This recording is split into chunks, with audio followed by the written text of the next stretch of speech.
함께 말씀 보겠습니다. 이 시간 하나님 우리에게 주시는 말씀은 시편 32편의 말씀입니다. 허물의 사함을 받고 자신의 죄가 가려진 자는 복이 있도다. 마음에 간사함이 없고 여호와께 정죄를 당하지 아니하는 자는 복이 있도다. 내가 입을 열지 아니할 때 종일 신음함으로 내 뼈가 쇠하였도다. 주의 손이 주야로 나를 누르시오니 내 진액이 빠져서 여름 가뭄에 마름같이 되었나이다. 내가 이르기를 내 허물을 여호와께 자복하리라 하고 주께 내 죄를 아뢰고 내 죄악을 숨기지 아니하였더니 곧 주께서 내 죄악을 사하셨나이다. 이로 말미암아 모든 경건한 자는 주를 만날 기회를 얻어서 주께 기도할지라. 진실로 홍수가 범람할지라도 그에 미치지 못하리이다. 주는 나의 은신처이오니 환난에서 나를 보호하시고 구원의 노래로 나를 두르시리이다. 내가 내 갈 길을 가르쳐 보이고 너를 주목하여 훈계하리로다. 너희는 무지한 말이나 노새같이 되지 말지어다. 그것들은 제갈과 굴레로 단속하지 아니하면 너희에게 가까이 가지 아니하리로다. 악인에게는 많은 슬픔이 있으나 여호와를 신뢰하는 자에게는 인자하심이 두루리로다. 너희 의인들아 여호와를 기뻐하며 즐거워할지어다. 마음이 정직한 너희들아 다 즐거이 외칠지어다. 아멘. 이는 살아계신 우리 하나님의 말씀입니다. 여러분 반갑습니다. 모처럼 보니까 참 반갑고, 내가 이제 다른 곳도 가고 그래도 우리 교회 교우들처럼 좀 이렇게 좀 성숙하고 그런 분들이 별로 없는 것 같아요. 이렇게 세상에는 참 무례한 사람들도 많고 또 이렇게 남을 배려하지 않는 사람들도 참 많은데, 그래서 더 여러분이 생각나곤 합니다. 오늘 말씀은 우리 오늘의 성도 일과 중에서 택해서 시편 32편을 택했고, 제목은 코이노니아, 친교라는 말입니다. 이게 그리스 말인데, 친교라는 말이 초대교회에서는 굉장히 함축적인 의미로 쓰여 있습니다. 구원의 실상이 코이노니아, 우리말로는 교제 또는 친교라고 얘기를 하고, 이것이 어떤 천국의 모습이라고 하고 우리가 바라봐야 될 모습이라고 얘기하는 것이 바로 코이노니아입니다. 그래서 하나님이 우리를 구원하신 것도 결국은 하나님이 우리와 교제를 나누시겠다는 것이고, 그래서 이런 코이노니아, 하나님과의 교제, 그리고 내 이웃과의 교제가 곧 내가 이미 하나님의 사람이라는 증거요, 그리고 이러한 교제를 통해서 나아갈 것을 성경과 모든 것들이 얘기하고 있습니다. 그래서 오늘 말씀의 제목으로 삼았습니다. 여러분, 성경은 거룩한 경전이라는 뜻입니다. 그러니까 성경은 사실 모든 종교에 다 있습니다. 이슬람의 성경은 코란이고, 또 불교에도 경전이 다 있죠. 기독교의 성경 이름은 무엇입니까? 맞아요. 다른 데서는 이걸 대답을 못해요. 그래서 구약과 신약. 성경의 중심은 하나님이 우리에게 주신 약속입니다. 그걸 예수님 오시기 전에 주어진 약속을 구약이라고 하고, 예수님 오신 이후에 약속을 신약이라고 하죠. 그리고 중심에는 이런 약속과 또 하나님의 뜻을 다룬 개념. 그래서 루터 같은 사람은 이런 율법과 복음 또는 계명과 이런 약속이 성경의 중심이다라고 얘기합니다. 성경은 우리에게 하나님의 약속을 선포합니다. 당신의 뜻에 순종하는 백성들을 내가 항상 고난과 모든 위기에서 구원해 주시겠다는 그 약속을 합니다. 구원이란 말은 건져낸다는 뜻입니다. 모세라는 말의 뜻은 물에서 건져낸다는 뜻이죠. 삶의 위기에 빠진 개인이나 공동체를 그 위기 속에서 건져주신다는 것이 곧 구원을 뜻합니다. 하나님은 건져주시겠다. 너희가 위기에 빠지고 고난에 처해 있을 때 내가 건져주시겠다. 약속합니다. 그리고는 인간의 가장 큰 위기 상황을 성경은 죄로 봅니다. 그래서 결국은 성경에서 말하는 가장 핵심적인 구원은 내가 너희를 죄의 굴레에서 건져주고, 또 죄의 기결인 죽음과 또 최후의 심판에서도 내가 너희를 건져주겠다 라고 약속합니다. 그래서 사도신경은 구원을 사도신경은 모두 5 항목으로 되어 있죠. 마지막에 구원에 대해서 얘기하는데 어떻게 고백하나요? 죄가 사함받고 죄를 용서해 주는 것, 그리고 몸이 다시 살고 부활, 그리고 영원히 사는 것을 믿사옵나이다라고 고백하는 것도 그래서입니다. 결국은 우리를 죄와 죽음과 심판에서 우리를 건져주시겠다. 이걸 가장 큰 약속이라고 얘기를 합니다. 그런데 이런 약속의 내면에는 구원이라는 것은 결국 다름 아닌 하나님과 교제하는 것이다. 하나님과의 교제를 상실한 인간은 어쩔 수 없이 죽을 수밖에 없고 심판받을 수밖에 없지만 하나님과 교제 속에 있는 인간, 하나님의 은혜에 의해서 이 인간에게는 하나님께서 모든 것을 다 채워주시리라는 약속입니다. 성경은 인간이 자기의 힘으로는 죄의 굴레와 권세에서 벗어날 수 없다고 선언합니다. 선을 분별하고 따르도록 창조된 우리의 지성과 의지가 이미 죄로 인해 부패해진 우리의 이기적인 본성에 매여 있기 때문에 우리는 하나님의 계명에 온전히 우리 힘으로는 순종할 수 없을 뿐만 아니라 내가 죄의 권세에 매여 있다는 사실조차 올바로 인지하지 못한다는 겁니다. 그래서 기독교 교리는 오직 하나님에 의해서 우리가 구원받는다고 가르칩니다. 그리고 이런 은혜를 받아들이는 믿음에 의해서만 우리가 구원을 받을 수 있다고 선언합니다. 그러나 믿음이란 성경이나 교회가 선포하는 것에 내가 지적으로 동의하는 데 그치질 않습니다. 웨슬리 같은 경우에는 이런 지적인 동의를 사실은 믿음의 문턱을 넘어서지 못한 단계, 믿음의 문지방을 넘어서기 직전의 단계라고 필요합니다. 성경의 메시지에 내가 동의하는 건 물론 믿음의 필수적입니다. 전제입니다. 그러나 여기에 머물고 만다면 사실은 본래적인 의미의 믿음은 아직 만나지 못했다는 겁니다. 그래서 사실 성경도 얘기합니다.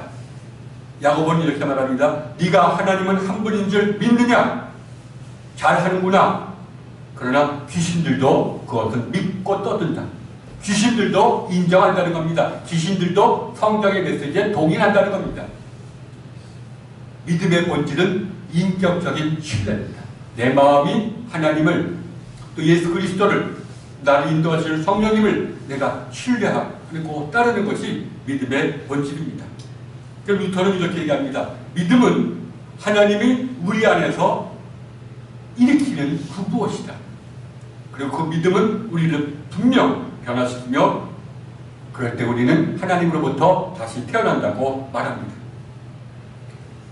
믿음을 통해서 구원받는다는 말은 내가 예수는 그리스도심을 인정하면 나중에 죽은 다음에 천국 간다는 말이 아닙니다. 예수 그리스도를 신뢰한다는 것은 내 마음이 예수 그리스도를 신뢰한다는 것은 내가 이미 예수 그리스도를 만났다는 것을 전제합니다. 만나지도 못한 분은 어떻게 내가 내 마음이 신뢰하겠습니까? 그러니까 내가 나도 모르게 주님에 대한 신뢰가 있다는 것은 나도 모르게 누굴 만났다는 겁니까? 예수 그리스도를 만났다는 겁니다. 그래서 우리가 측량할 수도 없고 볼 수도 없는 그런 신비한 하나님이 이미 우리 안에 오셔서 우리에게 믿음을 주셨기 때문에 우리가 그 믿음을 통해서 나도 모르게 하나님을 신뢰하고 그런 신뢰를 통해서 내가 새롭게 변화되는 것, 하나님과의 교제를 더 깊이 가져가는 것, 이것을 성경에서는 구원이라고 말합니다. 바울은 이렇게 말합니다. 너희는 은혜에 의해서 믿음으로 말미암아 구원을 받았나니 이것은 너희의 공로가 아니요 오직 하나님의 선물이다 말합니다. 물론 믿음은 우리의 행위입니다. 그러나 동시에 누구의 행위입니까? 하나님의 행위라는 역설을 얘기해주고 있습니다. 여러분, 우리가 하나님을 신뢰하고 있다면, 예수님을 신뢰하고 있다면, 성령님을 신뢰하고 있다면 그것은 하나님과 이미 만났다는 증거요, 하나님과 교제하고 있다는 증거입니다. 우리가 구원을 우리가 확신해도 좋다는 증거입니다. 왜냐하면 신뢰는 항상 만남을 전제하기 때문입니다. 성령님을 만나지 못한 분이 어떻게 성령님을 신뢰합니까? 성령님을 느끼고 성령님의 신실하심을 깨달은 사람이 성령님께 나를 맡깁니다. 예수님도 마찬가지고 그러나 우리 가운데 내게 믿음이 있는지를 확신할 수 있는 사람은 그렇게 많지 않습니다.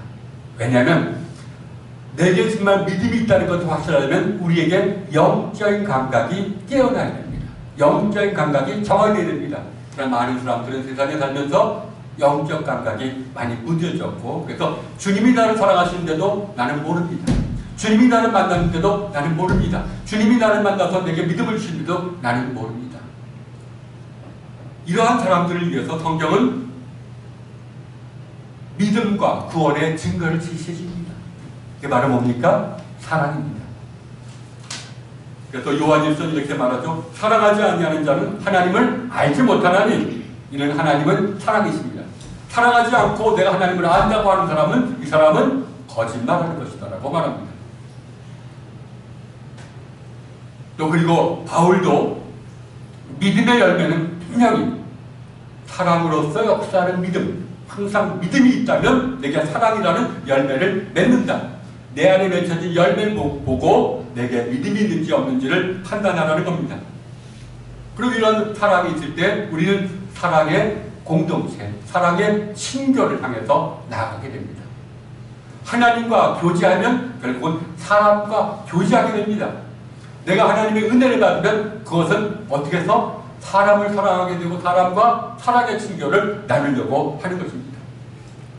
그래서 시편 133편은 이렇게 말합니다. 보라, 형제가 연합하여 동거함이 어찌 그리 선하고 아름다운고 머리에 있는 보배로운 기름이 수염 곧 아론의 수염에 흘러서 그의 옷깃까지 내린같고 헐모의 이슬이 시온의 산들에 내린같도다. 거기서 여호와께서 복을 명령하셨으니 곧 영생이로다. 형제가 연합하여 동거하는 것, 형제가 코이노니아, 사랑의 친교를 나누는 것, 이것이 바로 뭐라는 겁니까? 천국의 실상이라는 겁니다. 이보다 더 행복한 것은 없다는 겁니다. 기독교 영성가들은 우리가 악한 영과 하나님의 영을 분별하면서 악한 영의 유혹인 우리 안에 있는 악한 생각들, 여러분 이것들을 꼭 한번 우리가 기억해야 됩니다. 우리 안에 생각이 계속 나오는데 이게 악한 생각인지 성령님이 주시는 생각인지를 분별할 줄 알아야 됩니다.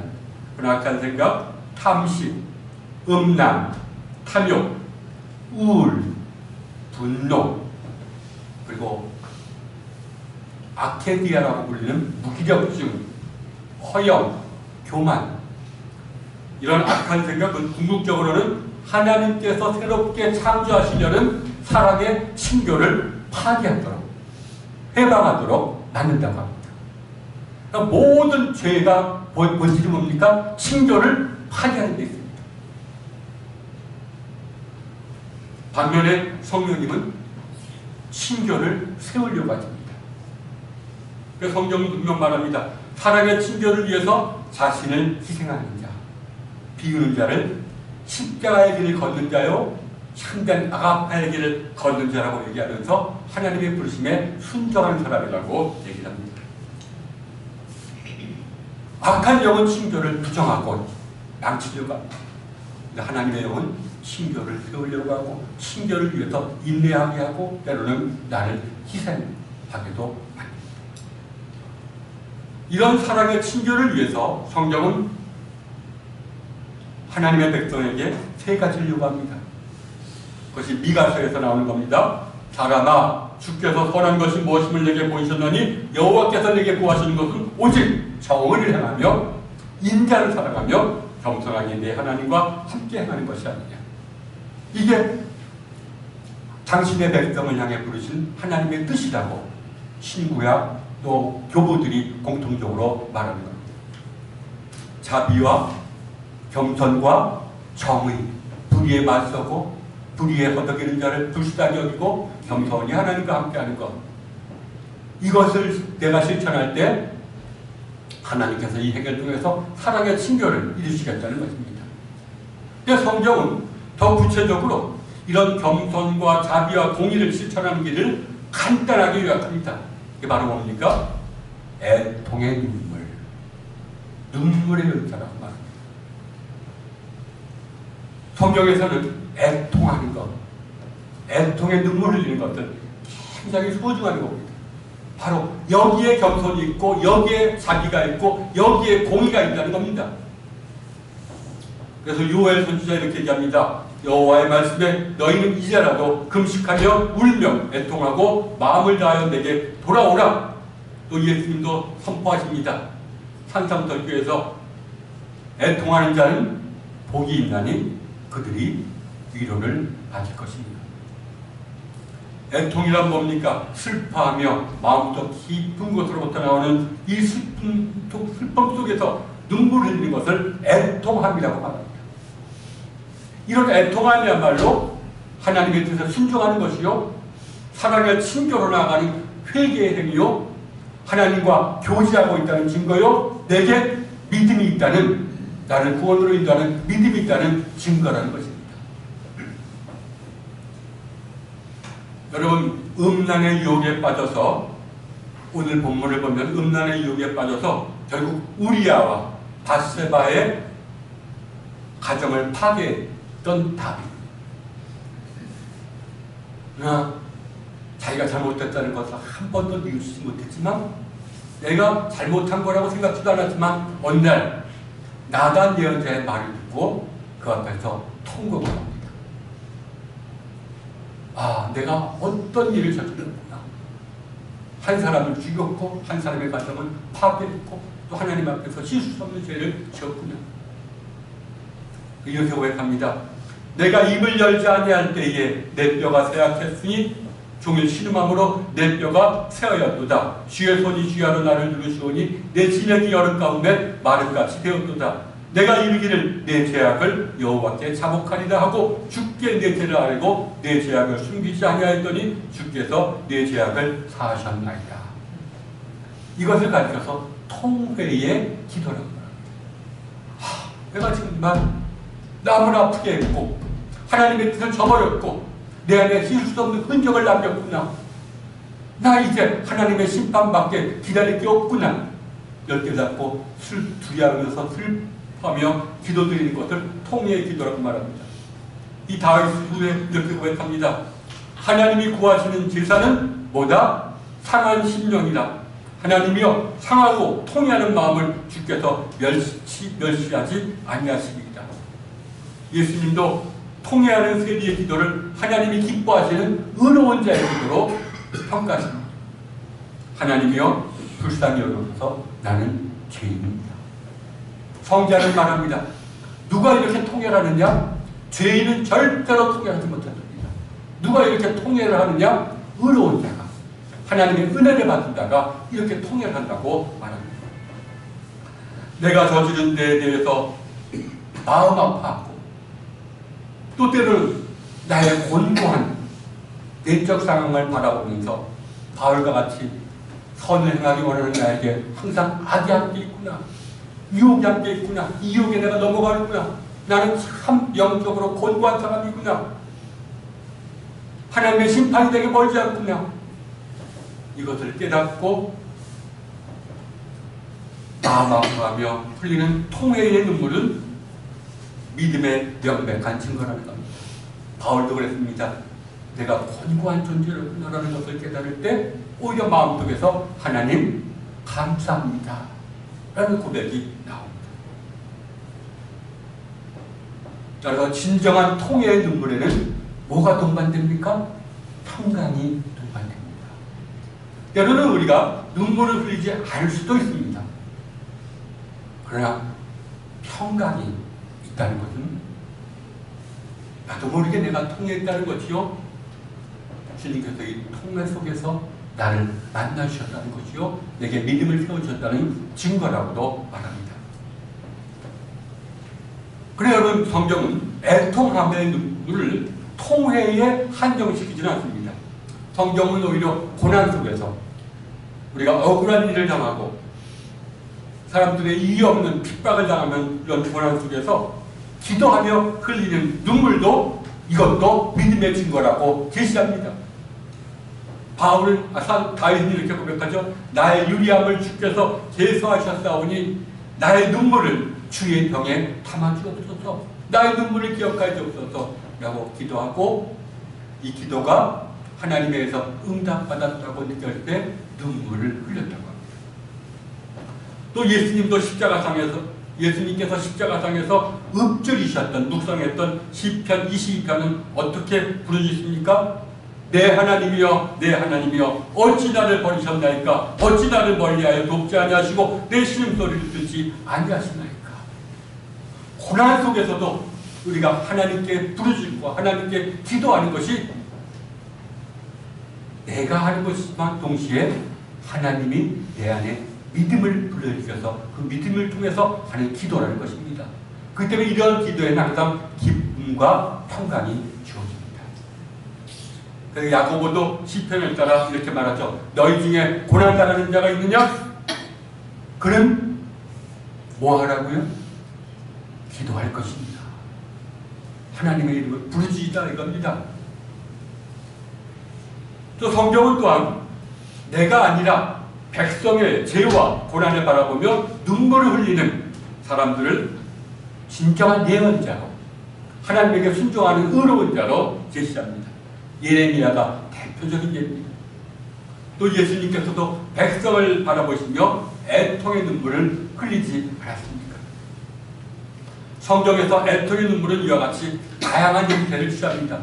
이런 나의 죄와 또 나의 곤고한 영적 상황에 내 안에 악이 있다는 것을 깨달은 영적 상황에서 나오는 통회의 눈물도 있지만, 또 때로는 그냥 고난 속에서 기도드리는 것도 있고, 때로는 그 누군가가 불쌍해서 그를 위해서 기도드리는 가운데 흘리는 눈물도 있습니다. 그러나 다양한 형태 속에서도 하나의 공통점이 있습니다. 그 바로 뭡니까? 공감입니다. 공감의 감정입니다.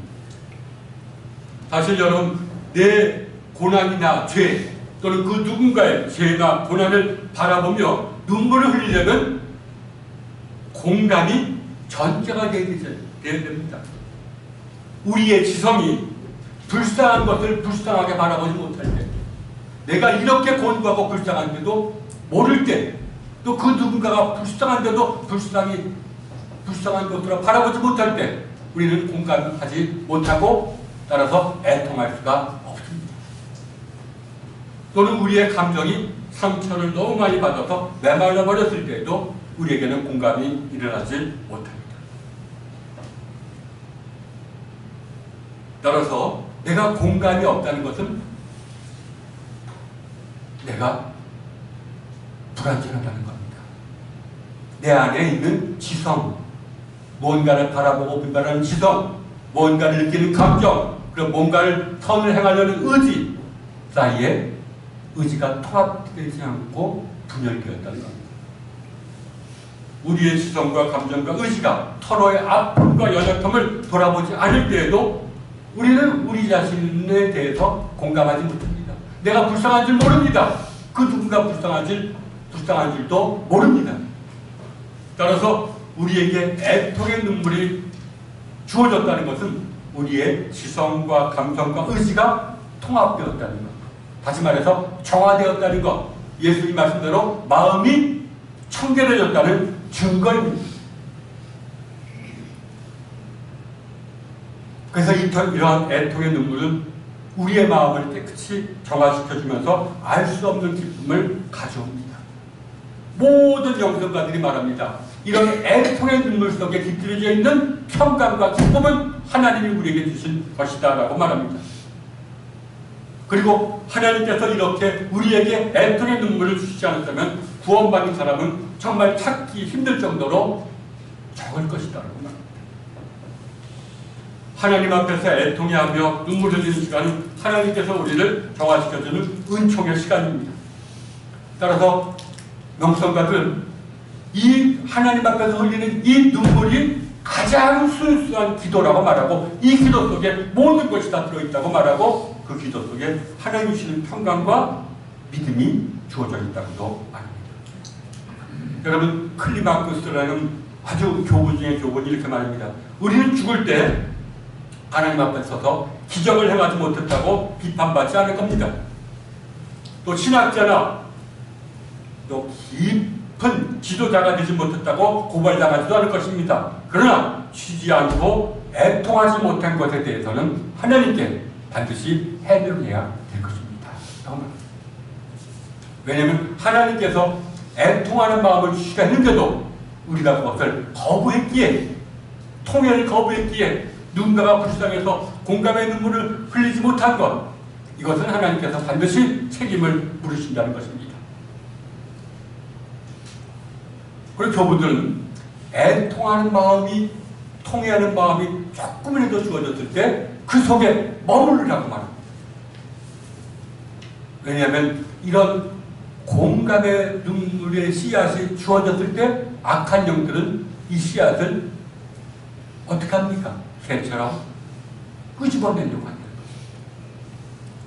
또 우리의 슬픔을 거부하게 하거나 이 슬픔을 정화시키는 대신에 이 슬픔을 약간 왜곡시켜서 슬픔 속에서 분노의 감정을 느낍니다. 누구 때문이야? 누구 때문이야?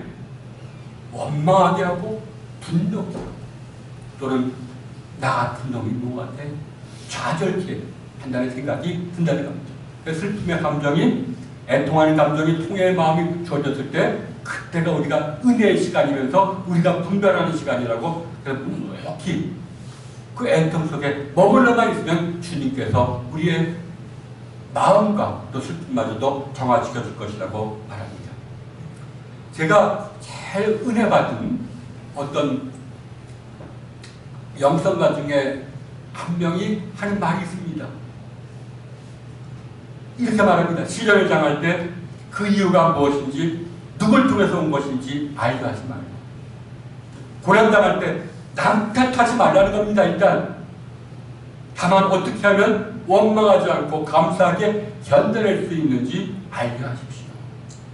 고난당할 때 원망하지 말고 누구 탓으로 돌리지 말고 가만히 그 무덤 속에 있기만 한다면 하나님께서 마음과 우리의 시선을 밝히 해주신다는 겁니다. 그래 여러분, 문제는 도무지 애통하는 마음이나 눈물이 선사되지 않는 겁니다. 통해의 눈물, 고난 속에서 기도드리다 눈물이 나오지도 않고 통해의 눈물도 나오지 않는 게 이게 우리의 문제요, 현대인의 문제가 아닐 수가 없습니다. 사실 현대인들에게는 눈물의 샘이 메말라버렸다고 말합니다. 우는 것 대신에 머리로만 다 해결하려고 합니다. 그런 사이에 내 인격의 모든 것은 분열되기 시작한다고 말합니다. 이러한 것은 참 내가 애통할 수 없는 내 자신이 되었다는 것은 내가 하나님의 은총을 얼마나 거부하고 있는지를 알려주는 지표라고 말합니다. 내 안에 있는 모든 것들이 얼마나 많이 통합되지 않고 있다는 것을 알려주는 지표입니다. 불쌍한 사람을 보아도 공감의 감정이 있지 않고, 자기의 죄를 정당화시키는데 급급하고 내 죄를 하나님 앞에 심술되게 고백하면서 눈물 흘리지 않는다는 것, 이것이야말로 진짜 위기 상황이라는 겁니다. 그러나 고대에도 이런 사람들이 많았습니다. 이런 사람들에게 교부들은 얘기합니다. 애통할 일이 생각나지 않는다면, 애통의 눈물이 나오지 않는다면 애통할 수 없다는 사실을 두고 애통하십시오. 애통하지 못하는 자신이 얼마나 깊은 죄에 빠져 있는지를, 내가 얼마나 깊은 죄에 빠져 있는지를 깨닫고 하나님의 은총과 구원과 믿음에서 멀어진 내 자신을 바라보라는 겁니다. 믿음의 증거는, 하나님과 교제하고 있다는 믿음의 증거는 바로 애통의 눈물이라는 것입니다. 이런 사람들에게 영성가들은 성경 묵상을 권합니다. 느헤미야에서도 나오죠. 하나님이 율법책을 낭독하고 그 뜻을 해석하여 백성에게 그 낭독하는 것을 깨닫게 하니 백성이 율법의 말씀을 듣고 다 우는지라. 성경을 묵상할 때 그 성령을 통해서 역사하시는 성령님이 내 마음을 정화시켜줄 때 내 마음에 있어서 눈물을 흘릴 수가 있다는 겁니다. 이게 믿음이 우리에게 선사되는 시간이죠. 그래도 안 된다면 하나님의 계명을 더 지키고 성경을 묵상하는 겁니다.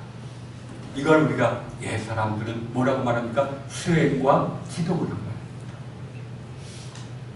노동하고 금식하고 구제하고 그리고는 침묵과 또 항상 다른 사람의 말에 들기는 경청을 훈련한 다음에 성경을 묵상하면서 하나님이 일깨워주시는 그 흔적에 따라서 기도하면 반드시 우리에게 눈물이 흘러날 것이다. 믿음의 증거입니다.